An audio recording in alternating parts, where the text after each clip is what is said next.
lagi bersama Bunda Siska di sini. Hari ini kita akan belajar bersama lagi. Mata pelajaran apa ya yang mau kita bahas di hari ini? Langsung saja kita ke video pembelajaran hari ini. Halo semua anak-anak Bunda, Namo Buddhaya. Bertemu lagi dengan Bunda Siska di mata pelajaran tematik. Hari ini kita akan belajar tema 1, subtema 1 tentang keberagaman budaya bangsaku. Harapan Bunda, anak-anak Bunda di rumah tetap semangat ya belajarnya. Oke, langsung saja kita masuk pembelajaran kita kali ini. Indonesia adalah negara yang sangat kaya, terbentang luas dari Sabang sampai Merauke. Indonesia memiliki ribuan pulau, baik pulau besar maupun pulau-pulau kecil. Lalu, apa saja ya keanekaragaman yang ada di Indonesia? Yang pertama, Indonesia memiliki keanekaragaman suku, agama, kenapa kan alam, alat musik tradisional, rumah adat, tarian tradisional, dan yang terakhir adalah pakaian adat. Selain yang Bunda sebutkan, Indonesia juga memiliki keanekaragaman lain seperti bahasa daerah dan juga makanan khasnya.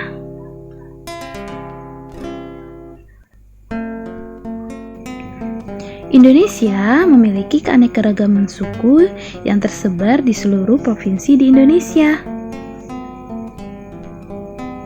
Setiap daerah atau provinsi memiliki ciri khasnya masing-masing.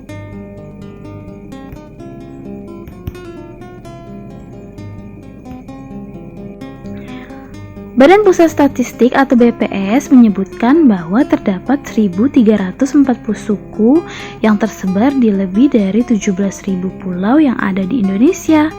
Selain suku bangsa asli Indonesia, ada pula suku bangsa keturunan, misalnya keturunan Tiongkok, India, Arab, dan Eropa. Setiap suku tersebut mempunyai kekhasannya tersendiri. Beberapa unsur kebudayaan menjadi pembeda antara suku yang satu dengan suku yang lain di Indonesia, yaitu bahasa daerah, adat istiadat, kesenian daerah, dan juga batas lingkungannya.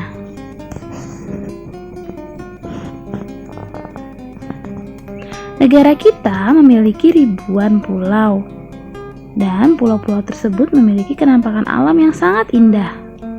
Contohnya ada Pulau Komodo dan juga Danau Kelimutu di Nusa Tenggara Timur. Lalu ada Gunung Rinjani di Pulau Lombok. Aneka ragam rumah adat juga ada di negara kita. Contohnya ada rumah Lamin dari Kalimantan Timur, ada rumah Gadang dari Sumatera Barat, dan ada rumah Joglo dari Jawa Tengah. Setiap rumah adat tersebut memiliki ciri khas yang berbeda-beda. Selain rumah adat, beragam tarian daerah juga ada di Indonesia. Contohnya seperti tari gong dan tari hudok yang berasal dari Kalimantan Timur. Lalu ada tarian Bungung Jumpo dari Aceh. Gerakannya pun unik-unik dan indah-indah. Semuanya patut kita syukuri, karena ini adalah anugerah dari Tuhan Yang Maha Esa.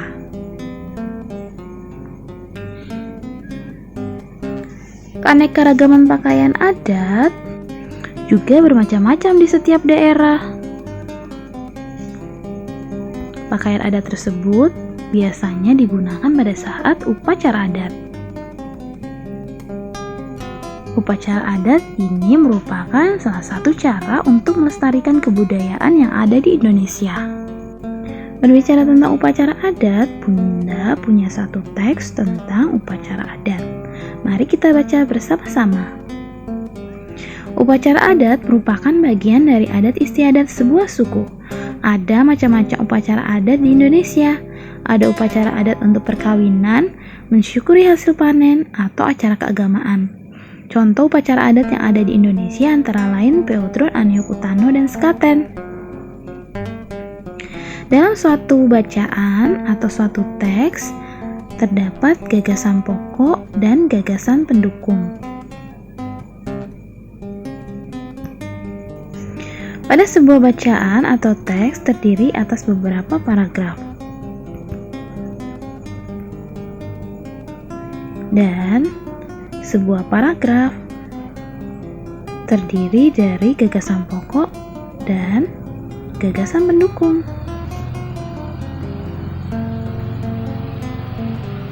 Gagasan pokok merupakan ide pokok atau ide utama yang terdapat dalam sebuah paragraf.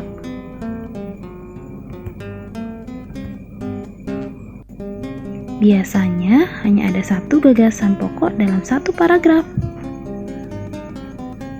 Gagasan pokok bisa terletak di awal, di tengah, ataupun di akhir paragraf. Sedangkan gagasan pendukung adalah uraian atau tambahan informasi untuk gagasan pokok. Gagasan pendukung biasanya lebih dari satu kalimat dalam satu paragraf. Baiklah, mari kita cermati kalimat demi kalimat dalam paragraf ini. Upacara adat merupakan bagian dari adat istiadat sebuah suku. Ada macam-macam upacara adat di Indonesia.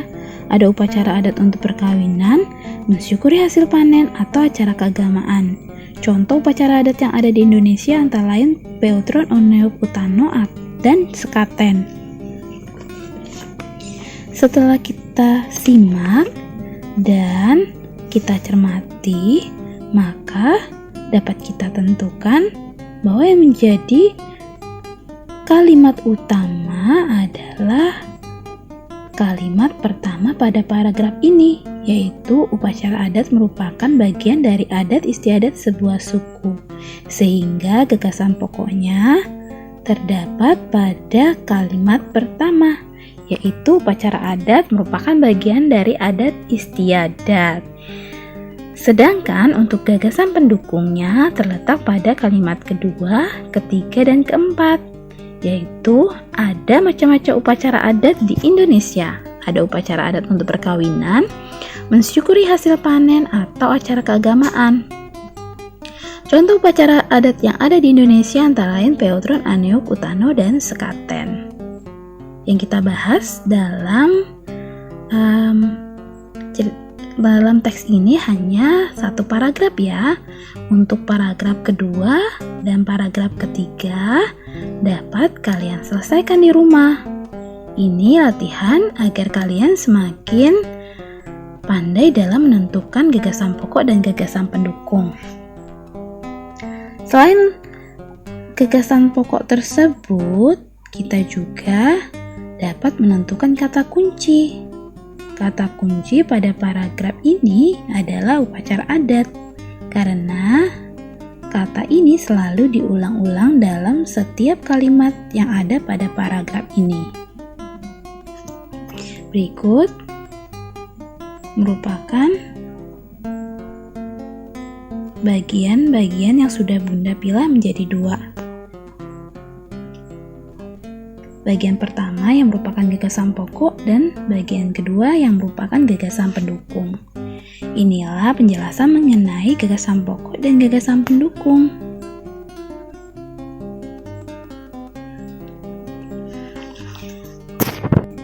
Bentuk keragaman budaya bangsa Indonesia juga dapat dilihat dari kesenian daerah. Salah satu contoh kesenian daerah adalah seni musik. Ada banyak cara untuk membunyikan alat musik. Bunyi alat musik menjadi ciri khas alat musik tersebut. Perhatikan contoh alat musik daerah di Indonesia berikut. Yang pertama ada sampek dari Kalimantan Timur. Sampek akan menghasilkan bunyi atau suara ketika dipetik. Lalu ada angklung dari Jawa Barat.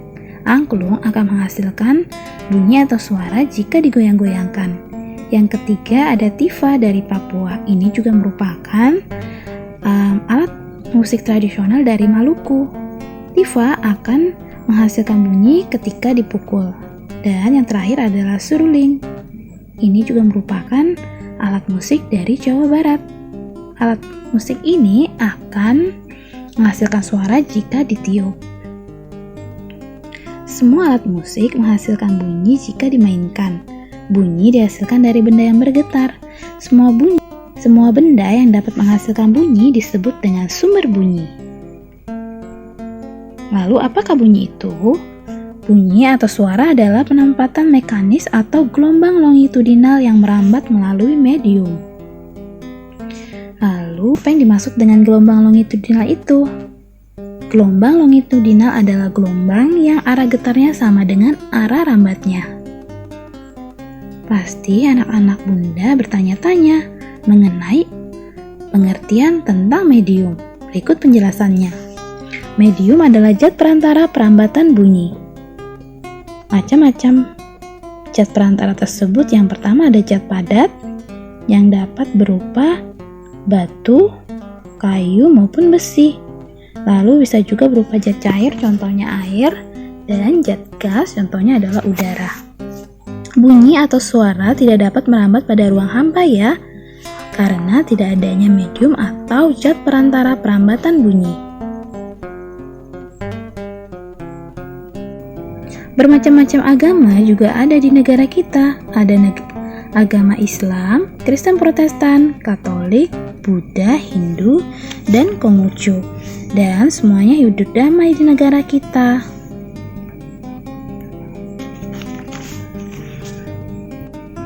Keberagaman budaya di Indonesia harus dijaga. Dan kita juga harus saling menghargai perbedaan tersebut. Saling menghargai dapat mewujudkan persatuan dan kesatuan yang akan menciptakan kedamaian serta ketentraman. Sikap menghargai perbedaan dapat mencegah perpecahan bangsa. Apa saja ya sikap menghargai keberagaman tersebut? Yang pertama, bergaul dengan teman tanpa membedakan agama. Kita boleh bergaul dengan penganut agama apapun, asalkan kita tidak mengikuti kepercayaannya, karena kita harus tetap rukun dan harmonis dengan sesama warga Indonesia. Yang kedua, berteman dengan siapa saja walaupun berbeda suku. Karena perbedaan suku adalah anugerah yang patut untuk kita syukuri. Walaupun berbeda-beda, kita tetap sama-sama rakyat Indonesia.